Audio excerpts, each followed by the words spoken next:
Happy Friday, ladies and gentlemen, and welcome back. It's your friendly neighborhood PM with your top 3 market points of the week, as always. Now, this week's market points, I wish they were a little bit more positive, but as you've probably seen by now, the markets have been selling off. So without further ado, let's just dive right into your top 3 points of what's been dragging markets lower. Kicking us off at number 3 was Disney releasing their Q4 earnings results. Now, they did miss on their revenue estimates according to Wall Street. On top of that, we did see operating income also fall on their domestic TV networks as a result of lower viewership and lower political ad spend. On top of that, Disney right now is in a conflict with YouTube TV over the licensing agreement for ESPN, leaving a lot of people that use ESPN on YouTube TV without access to college football, Monday Night Football. So right now, that dispute is still ongoing. We do not have a resolution there. But after that earnings results, Disney did fall close to 8% yesterday.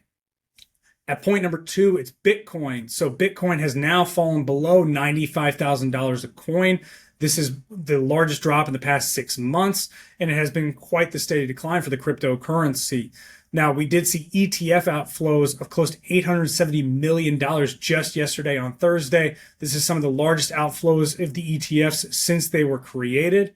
Now, this resulting sell-off has caused the cryptocurrency to now become negative performance-wise since the president's inauguration earlier this year.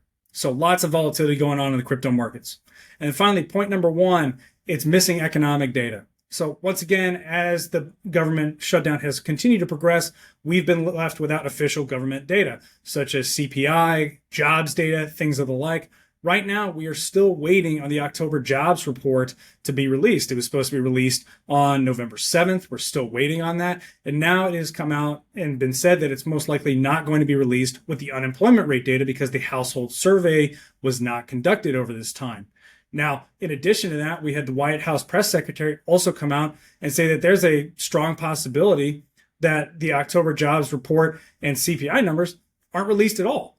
So that kind of, once again, starts to reiterate, how trustworthy is the data that we are getting and how frequently are getting. Now, the hope is now that the spending resolution has moved from Senate to the House to the president's desk to end the government shutdown, that we can once again progress forward with official government data, but always going to have kind of in the back of our mind is like, okay, what is facilitating this data and how trustworthy can we take it?